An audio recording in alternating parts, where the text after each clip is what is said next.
ইয়া রাসূলুল্লাহ ইয়া হাবিবাল্লাহ, আমি তো মুসলমান হয়ে গেলাম, এখন আমার কি কাজ নবী গো আমারে বলেন। আল্লাহর নবী বলে, হে নও মুসলিম আমার সাহাবী, তুমি সবে মাত্র মুসলমান হইছো, এই মুহূর্তে তোমার নামাজের কোনো সময় হই নাই, এইটা রমজান মাসও না, যাকাত দেওয়ার সময়ও না, হজ করার সময়ও না, তবে এই সময়ে হে আমার নও মুসলিম সাহাবী, এই সময়ে তোমার একটা কাজ বড় কঠিন কাজ, সেটা হলো তরবারির নাড়ায় চলে, বলে তরবারির আঘাতে চলে, রক্তাক্তর কাজ রে সাহাবী, এই মুহূর্তে তোমার কাজ হইল আল জিহাদু ফি সাবিলিল্লাহ, যুদ্ধের মধ্যে শরীক হওয়াই হইল তোমার কাজ। রাখাল বলে, ইয়া রাসূলুল্লাহ ইয়া হাবিবাল্লাহ, আমি যদি যুদ্ধে যাই, বলে যুদ্ধে গেলে হয়তো শহীদ, বাঁচলে গাজী, মরলে শহীদ, যদি আমি শহীদ হইয়া যাই নবী গো বলেন না আপনার পক্ষ থেকে আমার জন্য কি তোহফা, কি পুরস্কার আছে? বলে আমি আপনার কাছে আবদার করি, যদি আমি শহীদ হয়ে যাই, ও প্রাণের নবী, আপনি আমাকে জান্নাতে নেওয়ার জিম্মাদারি গ্রহণ করুন। আল্লাহ রাসূল সাল্লাল্লাহু আলাইহি সাল্লাম জাবির ইবনে সুলাইম রাদিয়াল্লাহু তাআলা আনহুকে প্রথমেই হযরত জাবির ইবনে সুলাইম রাসূলের সামনে আসলেন, আসার পরেই রাসূলকে বলতেছে, ইয়া রাসূলুল্লাহ, সর্বপ্রথম সাক্ষাৎ, আমাকে আপনি কিছু নসিহত করুন। বলে এই হাদিস থেকে আমরা একটা জিনিস পাই যে বড়দের সাথে প্রথম সাক্ষাৎ করলেই তাদের কাছ থেকে উলামায়ে কেরাম, আলেম উলামা, আল্লাহ ওয়ালা, এদের প্রথম সাক্ষাতেই এদের সাথে সাক্ষাৎ হলেই তাদের কাছ থেকে কিছু নসিহত গ্রহণ করা। যেমন আজকের এই এত বড় একটা আয়োজন, পীরে কামেল আল্লামা আনোয়ার হোসেন চিশতি দামাত বারকাতুহুম, উনি ইনশাআল্লাহ থাকবেন। আল্লামা মুফতি আরিফ বিন হাবিব সাহেব ইনশাআল্লাহ আল্লাহ চাহে তো থাকবেন। বলে তারা অনেক বড় মাপের আলেম, আল্লাহ ওয়ালা, বলে তাদের কাছ থেকে, তাদের আলোচনা থেকে কিছু হলেও নসিহত গ্রহণ করা। তো জাবির ইবনে সুলাইম রাদিয়াল্লাহু তাআলা আনহু বলতেছে, ইয়া রাসূলুল্লাহ, আমাকে কিছু নসিহত শুনান। রাসূলুল্লাহ সাল্লাল্লাহু আলাইহি সাল্লাম এক নম্বর নসিহত করেন, লা তাসুববান্না আহাদান, কাউকে তুমি গালি দিবা না, কাউকে গালি দেওয়া যাবে না, নিষেধ। লা তাসুববান্না আহাদান, কাউকে গালি দেওয়া যাবে না, কাউকে কটূক্তি করা যাবে না, কাউকে তিরস্কার করা যাবে না, কাউকে ছোট মনে করা যাবে না, তুচ্ছ মনে করা যাবে না। লা তাসুববান্না আহাদান। হযরত আবু বকর সিদ্দিক রাদিয়াল্লাহু তাআলা আনহু এই রাসূলুল্লাহ সাল্লাল্লাহু আলাইহি সাল্লামের প্রধানতম সাহাবী আবু বকর সিদ্দিক রাদিয়াল্লাহু তাআলা আনহু একজন গোলামকে কোনো কারণে গুসায় লানত করছিল, গুসায় লানত করে দিছে। তো নরম সাহাবী হঠাৎ করে একজন গোলামকে, তার গোলামকে লানত করছে, অবশ্যই কোনো না কোনো কারণ আছে। রাসূলের কাছে খবর গেল যে আবু বকর তো এমন করছে। আবু বকর সিদ্দিক রাদিয়াল্লাহু তাআলা আনহুকে আল্লাহ রাসূল ডাকা নিয়ে বলতেছেন, হে আবু বকর, লাআনিনা ওয়া সিদ্দিকিন কাল্লা ওয়া রাব্বিল কাবা।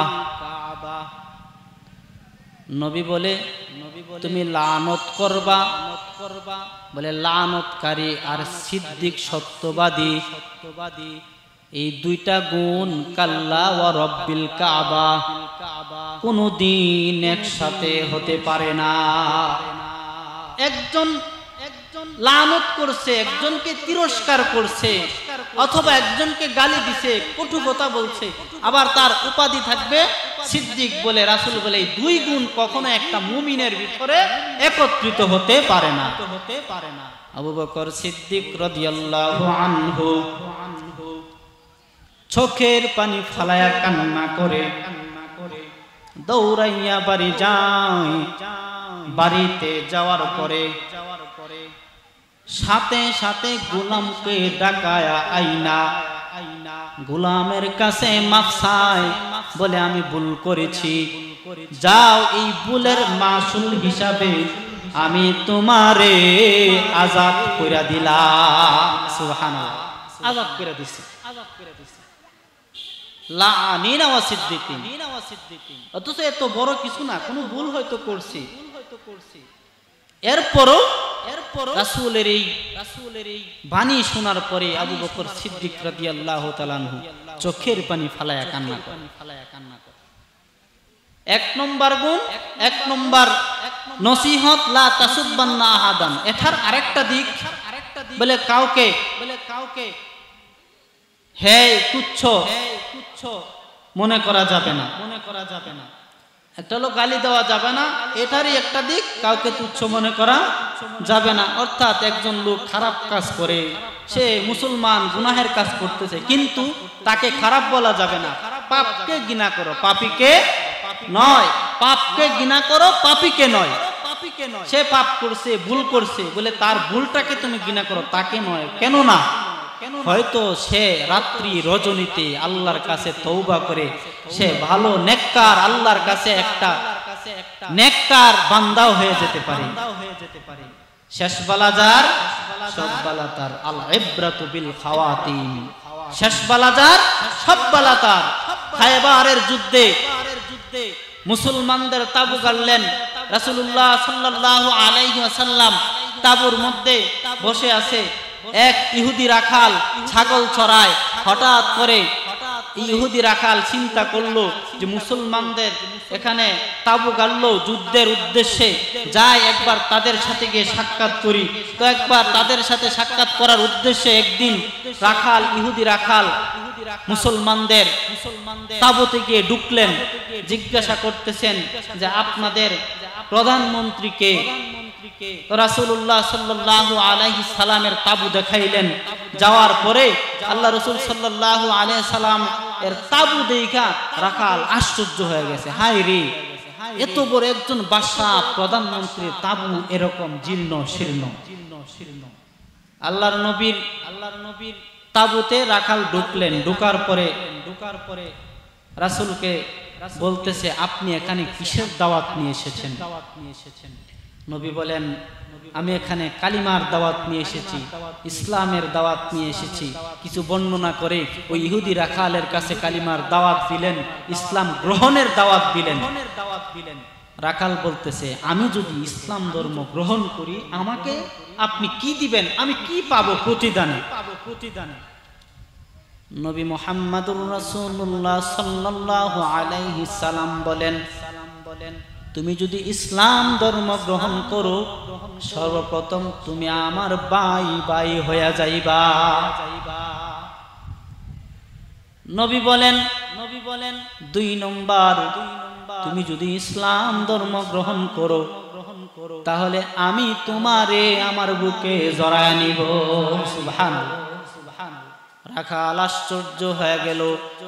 আবার বলে, আমি একজন জীর্ণ শীর্ণ কালো দেহওয়ালা গন্ধওয়ালা একটা রাখাল, আপনি তো প্রধানমন্ত্রী বাদশাহ, কেমনে গো আপনি আমারে বুকে জড়ায় নিবেন? মনে হয় আপনি ঠাট্টা মস্করা করতেছেন। নবী আবার বলেন, না না না, আমি কোনো ঠাট্টা করি নাই, সত্যি আমি তোমারে আমার বুকে জড়ায় নিব। আল্লাহ তাআলা তোমার কালো দেহটাকে আল্লাহ তাআলা ফর্সা বানায়া দিবে। তুমি যদি ইসলাম ধর্ম গ্রহণ করো, আল্লাহ তাআলা তোমার দুর্গন্ধ শরীরটাকে ঘ্রাণযুক্ত বানায়া দিবে। সুবহানাল্লাহ। রাখালের মনে ইসলামের মায়া ঢুকে গেল, কালিমা পড়বে। রাসূলের হাতে কালিমা গ্রহণ করে মুসলমান হয়ে গেছে। এবার রাসূলকে জিজ্ঞাসা করে, ইয়া রাসূলুল্লাহ, ইয়া হাবিবাল্লাহ, আমি তো মুসলমান হয়ে গেলাম, এখন আমার কি কাজ নবী গো, আমারে বলেন। আল্লাহর নবী বলে, হে নও মুসলিম আমার সাহাবী, তুমি সবে মাত্র মুসলমান হইছো, এই মুহূর্তে তোমার নামাজের কোনো সময় হয় নাই, এইটা রমজান মাসও না, যাকাত দেওয়ার সময়ও না, হজ করার সময়ও না, তবে এই সময়ে হে আমার নও মুসলিম সাহাবী, এই সময়ে তোমার একটা কাজ বড় কঠিন কাজ, সেটা হলো তরবারির নাড়ায় চলে, বলে তরবারির আঘাতে চলে, রক্তাক্তর কাজ রে সাহাবী, এই মুহূর্তে তোমার কাজ হইল আল জিহাদু ফি সাবিলিল্লাহ, যুদ্ধের মধ্যে শরীক হওয়াই হইল তোমার কাজ। রাখাল বলে, ইয়া রাসূলুল্লাহ, ইয়া হাবিবাল্লাহ, আমি যদি যুদ্ধে যাই, বলে যুদ্ধে গেলে হয়তো শহীদ, বাঁচলে গাজী, মরলে শহীদ, যদি আমি শহীদ হইয়া যাই নবী গো বলেন না আপনার পক্ষ থেকে আমার জন্য কি তোহফা, কি পুরস্কার আছে? বলে আমি আপনার কাছে আবদার করি, যদি আমি শহীদ হয়ে যাই, ও প্রাণের নবী, আপনি আমাকে জান্নাতে নেওয়ার জিম্মাদারি গ্রহণ করুন। বলেন না, আল্লাহর বান্দা নামাজ পড়ছেনি, পড়ছে নামাজ, রাখাল এক ওয়াক্ত নামাজও পড়ে নাই, রোজাও রাখে নাই, হজও দেয় নাই, যাকাতও আদায় করে নাই।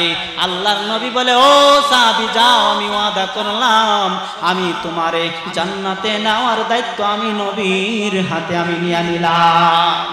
এক পর্যায়ে শহীদ যুদ্ধ শুরু হয়ে গেল, যুদ্ধের ময়দানে গলা কাটাকাটি, যুদ্ধ হইতে হইতে অনেক সাহাবীরাও শহীদ হয়েছে, তার মাঝে সাহাবীদের লাশ অন্যান্য সাহাবীরা একত্রিত করতেছে।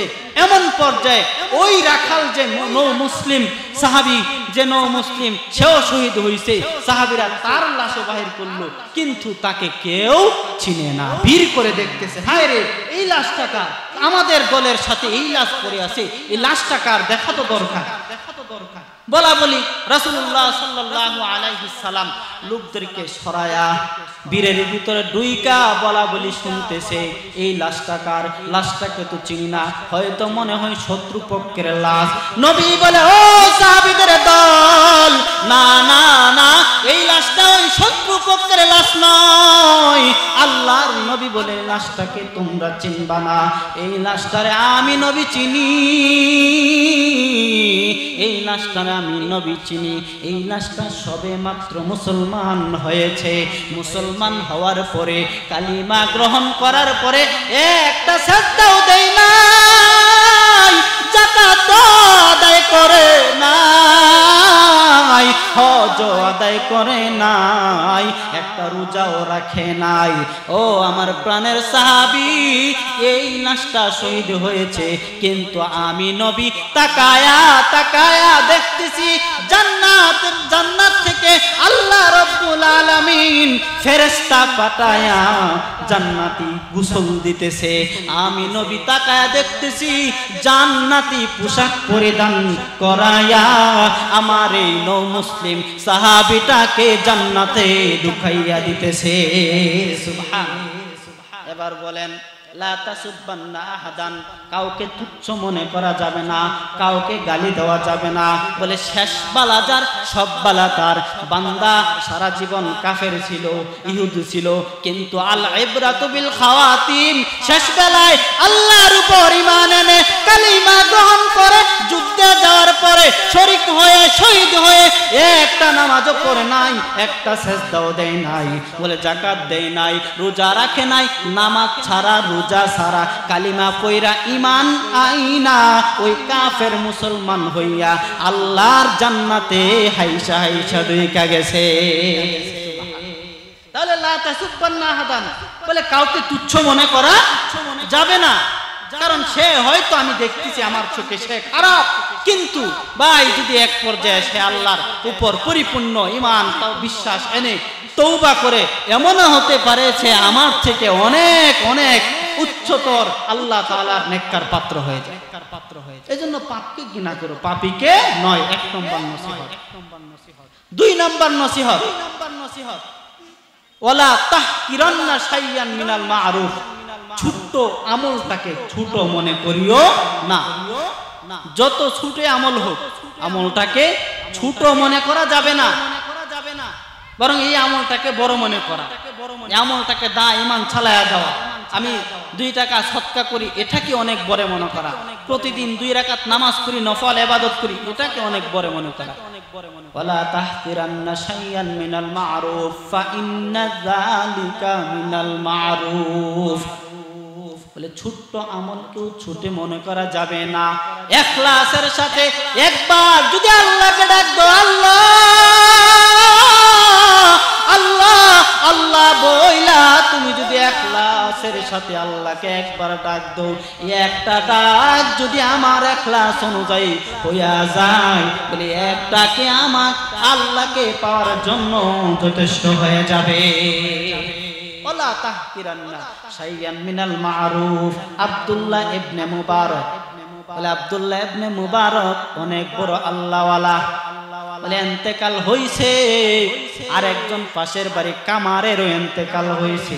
খলিফা আব্দুল্লাহ ইবনে মুবারকের খলিফা স্বপ্নে যুগে দেখে যে আব্দুল্লাহ ইবনে মুবারক আল্লাহওয়ালার চাইতে জান্নাতে উচ্চ মাকাম ওই কামারের বেশি পরিমাণ হয়ে গেছে। বলে একজন আল্লাহওয়ালা থেকে আব্দুল্লাহ ইবনে মুবারক কত বড় আল্লাহওয়ালা, উনার থেকে একটা কামারের মর্যাদা আল্লাহ তাআলা বেশি পরিমাণ বাড়ায় দিয়েছে। কোন আমলে? খলিফা ঘুম থেকে জাগ্রত হইয়া দৌড়ায়া কামারের বাড়ি যায়, কামারের স্ত্রীকে জিজ্ঞাসা করে, বলে হে বোন তোমার স্বামী কি আমল করতো? বলে আমার স্বামী তো কোনো আমল করতো না, তবে 2টা আমল করতো। 1 নম্বর আমল, আমার স্বামী যখন দোকানে থাকতো লোহায় যখন আঘাত করতো, আল্লাহর মসজিদ থেকে আল্লাহর ঘর থেকে যখন আজান হয়ে যাইতো, আমার স্বামীটা যখন আজান শুনতো আল্লাহু আকবারের ধ্বনি যখন কানে আসতো, যখন হাতুড়িটা উপরে তুলতো, এই মুহূর্তে যখন আল্লাহর আওয়াজ আল্লাহর ধ্বনি মসজিদ থেকে আসতো, এটার সামনে বাড়াইতো না, পিছনে ফালাইয়া দৌড়াইয়া নামাজের দিকে আগাইয়া যাইতো। এটা একটা আমল। বলে 2 নাম্বার আমল, আমার বাড়ির সাথে আব্দুল্লাহ ইবনে মুবারক বড় আল্লাহওয়ালার বাড়ি, আল্লাহওয়ালার বাড়ি। আব্দুল্লাহ ইবনে মুবারক রাত্রি বেলা ওইটা তাহাজ্জুদ পড়ে আল্লাহর কাছে কান্নাকাটি করে, হাদিসের দরজে থেকে কোরআন তেলাওয়াত করে। আর আমার স্বামী রাত্রি বেলায় যদি কোনো কমে ঘটনা কমে ঘুম থেকে জাগ্রত হইয়া যায়, আমার স্বামী ওই ছাদে যাওয়ার পরে যখন আকাশের বাতাস খাওয়ার জন্য স্বামী ছাদে যাইতো, তখন পাশের বাড়ির ছাদে তাকায়া দেখে এক আল্লাহওয়ালা নামাজে দাঁড়াইয়া আছে, কোরআন তেলাওয়াত করে। আমার স্বামী ওই আল্লাহওয়ালার নামাজ দেখা কোরআন তেলাওয়াত কইরা আল্লাহর কাছে আফসোস করে, ও মালিক, ও আল্লাহ, তুমি যদি আমারে ওই কামারের কাজে যদি ব্যস্ত না রাখতা আল্লাহ গো, তাহলে হয়তো আমিও ওই আল্লাহওয়ালার মতো সারা রাত্রি ইবাদতে কোরআন তেলাওয়াতে আমি কাটায়া দিতাম। সুবহানাল্লাহ। বলে আমি ওই সারা রাত্রি আমলে কাটায়া দিতাম।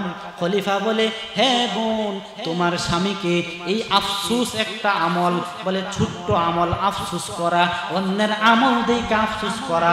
একজনে তাহাজ্জুদ পড়ে, যাকাত দেয়, সদকা করে, আমল করে, কোরআন তেলাওয়াত করে, এই আফসোস দেখা এই আমল দেখা যদি মনে মনে আফসোস করে, তাহলে আল্লাহ তাআলা এই আফসোসটাকে আল্লাহ বহু দ্বিগুণ আমলে আল্লাহ সওয়াবে বাড়ায় দিবে। সুবহান। এই জন্য ওয়ালা তাহকিরান্না শাইয়ান মিনাল মারুফ, আফসোস এটা একটা ছোট্ট আমল, এটাকেও ছোট মনে করা নয়। সুবহানাল্লাহ। 2 নম্বর নসিহত, শেষ সময় কিন্তু নাই, আর 3টা নসিহত। 3 নম্বর নসিহত, ওয়া ইন তাকাল্লামা আখাকা ওয়া আনতা মুনবাসিতুন ইলাইহি ওয়াজহাক ফাইন্না যালিকা মিনাল মারুফ। বলে আমি আপনি যদি অপর ভাইয়ের সাথে কথা বলি, এই কথাটা আমার আপনার চেহারা যাতে হাস্যোজ্জ্বল চেহারা থাকে, মানে হাসভঙ্গি নিয়ে অন্যের সাথে কথা বলা, চেহারাকে হাস্যোজ্জ্বল চেহারা নিয়ে কথা বলা, এটাও ফাইন্না যালিকা মিনাল মারুফ, আমলে অন্তর্ভুক্ত। সুবহানাল্লাহ। অনেকে কথা কবেন, দেখবেন ভালো চেহারা, সুন্দর মিল মহব্বত আছে, কিন্তু মুখ কথা বলার সময় মুখের যে ডিজাইন কত প্রকারের হয়, যার কারণে অপর প্রতিবেশী, অপর ভাই আমার চেহারার দিকে তাকাইলেই বুঝে হায় রে ভাই মনে আমার প্রতি রাগ কইরা আছে বা আমার প্রতি ভীষণ খুব আছে, যার কারণে তার চেহারার কথাবার্তা এরকম লাগতেছে, তার চেহারার ডিজাইন এরকম। রাসূল বলেন না, এমন নয়। ইন তাকাল্লামা আখাকা ওয়া ইন তাকাল্লামা আখাকা ওয়া আনতা মুনবাসিতুন ইলাইহি ওয়াজহাক, তোমার ভাইয়ের সাথে যখন কথা বলবা, চেহারায় তাকাইয়া যখন কথা বলবা, তোমার চেহারাটা হাস্যোজ্জ্বল রাখবা, যাতে তোমার কথা শুই না তোমার চেহারা দেখা তোমার ভাই খুশি হয়ে যায়। সুবহানাল্লাহ। 4 নম্বর নসিহত রাসূলুল্লাহ সাল্লাল্লাহু আলাইহি ওয়াসাল্লাম জাবির ইবনে সুলাইম রাদিয়াল্লাহু তাআলা আনহুকে দেয়। 4 নম্বর নসিহত বলেন ওয়ারফা ইজারাকা ইলা নিসফিস সাক ফাইন আবাইতা ফাইলাল কাবাইন। আমি যখন লুঙ্গি, ইজার, লুঙ্গি, পায়জামা পরিধান করি, তখন আমার নিসফিস সাক অর্থাৎ হাঁটু এবং এই যে হাঁটু আর এই হাঁটু এবং টাকনু এর মাঝখান বরাবর পর্যন্ত রাখা সুন্নাত। ইলা নিসফিস সাক মানে মাঝখান, হাঁটু এবং টাকনু এর মাঝখান বরাবর পর্যন্ত রাখা। এটাও যদি না পারি, রাসূলুল্লাহ সাল্লাল্লাহু আলাইহি ওয়াসাল্লাম বলেন ফাইন আবাইতা ফাইলাল কাবাইন, যদি তুমি মাঝখান বরাবর না রাখতে পারো, তাহলে তুমি টাকনু পর্যন্ত অর্থাৎ টাকনুর উপর পর্যন্ত তুমি তোমার ইজার, লুঙ্গি, পায়জামা রাখবা। কখনো টাকনু নিচে রাখবা না, নিচে পরা হারাম বলে এটা অহংকারী স্বভাব। 4 নম্বর উপদেশে থাকি। 5 নম্বর ওয়া ইনিমরুন শাতামাকা আও আব্বারাকা বিমা ইয়ালামু ফিকা ফালা তুআব্বিরহু বিমা তাআলামু ফিহি। বলে তুমি যখন তোমরা ভাই ভাই প্রতিবেশী একজন আরেকজনের সাথে যখন কথা বলবা, বলে তার সাথে যদি মলমালিন্যতা হয়, তার দোষ তোমার জানা আছে, তোমার দোষ তার জানা আছে। 2 জন বন্ধু সাধারণত চলাফেরা করলে একজনের দোষ আরেকজন জানে, আরেকজনের দোষ আরেকজন জানে, যদিও একেবারে পিওর বন্ধু থাকে। বলে হঠাৎ করে কথার মধ্যে মলমালিন্যতা হয়ে গেছে, ঝগড়া হয়ে গেছে, তাহলে রাগ কইরা যদি সে তোমার দোষ অন্যের কাছে প্রকাশ করে দেয়, সাবধান, তুমি তার দোষ প্রকাশ করো না, তুমি তার দোষ প্রকাশ করো না, গোপন রাখবা। তাহলে আল্লাহ তাআলা কিয়ামতের ময়দানে তোমার দোষ গোপন রাখবে, এমন কঠিন সময়ে তোমার দোষ গোপন রাখবে যেখানে তোমার একটা গুণের, একটা আমলের প্রয়োজন পড়বে। সুবহানাল্লাহ। তখন আল্লাহ তাআলা তোমাকে নেকি দ্বারা পরিপূর্ণ করে দিবেন। এজন্য অপর ভাইয়ের দোষ গোপন রাখা, প্রকাশ করা নয়, গোপনে রাখা। জিতকিরা তার দোষ আমি প্রকাশ করে দেব, এটা রাসূল সাল্লাল্লাহু আলাইহি সাল্লামের হাদিসের বিপরীত। আল্লাহ রাব্বুল আলামিন আজান হয়ে গেছে, আমরা নামাজের প্রস্তুতি গ্রহণ করব ইনশাআল্লাহ তাআলা। এশাবাদ থেকে সুন্দর আলোচনা চলবে, আপনারা সকলেই বাড়িঘর থেকে ফারেগ হয়ে মাহফিলের প্যান্ডেলে এই সুন্দর এক মজমাকে আপনারা সৌন্দর্য বজায় রাখবেন ইনশাআল্লাহ। আল্লাহ পাক আমাদের সকলকে উক্ত 5টি নসিহতের উপর সর্বদা আমল করার তৌফিক দান করুন। ওমা আলাইনা ইল্লাল বালাগ।